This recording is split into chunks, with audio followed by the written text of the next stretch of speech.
London, 1952. In the dim glow of her King's College laboratory, Rosalind Franklin bends over a clouded sheet of photographic film, her fingers steady, her mind sharper than the razor's edge of science itself. The air is thick with cigarette smoke, the shuffling of graduate students, and the unsung tension of competition. But Franklin is undistracted, fierce, and unyielding. She's after the secrets of life itself. Franklin was never destined to have an easy path. Even as a child, she fought against expectations. Her family, a distinguished London lineage, believed science wasn't a place for women. But Franklin's intellect cut through such prejudices. By the time she landed at Cambridge, she was already burning brighter than most. Yet, she would soon discover that for women, brilliance often meant isolation.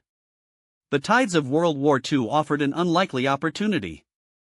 Franklin's mastery of coal microstructures helped Britain's war effort and set her apart as a young scientist of formidable promise. But it was after the war, in the grey corridors of King's College London, that Franklin would face her greatest trial and leave her most indelible mark. The project was monumental: unlock the mystery within the molecule that encodes all life. DNA. Franklin was hired to use X-ray crystallography, tiny bursts of X-rays ricocheting through crystalline samples, to uncover its structure. The work was painstaking: months preparing samples, hours hunched beside humming generators, fleeting moments of hope followed by crushing setbacks. Surrounded by skeptical colleagues, Franklin was both admired and resented for her precision. She was labeled difficult, unwomanly, a scientist who refused to be patronized.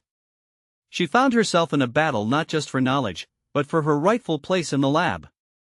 As the months ground on, Franklin inched closer to revelation. The ghosts of possibility danced before her eyes as, in May 1952, she finally captured the photograph that would become legend. Photograph 51, the clearest image yet of DNA's internal structure. With stark black streaks crossing its center, it whispered a hidden order, a helix. She worked to interpret the patterns, resisting quick assumptions, determined to let the evidence speak.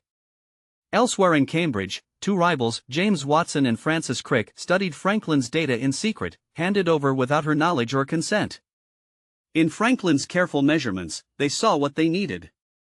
In February 1953, their model of the double helix crystallized into scientific immortality. The world rejoiced at the breakthrough. But Franklin's name was relegated to the background, her contribution footnoted, her voice unheard. Within a year, diagnosed with a ruthless cancer, she raced against time, shifting her genius to viruses, uncovering their structures with unmatched precision. She never complained, never surrendered to bitterness. Instead, she doubled down in her drive to illuminate the darkest corners of biology. On April 16, 1958, Rosalind Franklin's valiant journey ended at 37. 4 years later, Watson, Crick, and Wilkins received the Nobel Prize, her pivotal role barely acknowledged.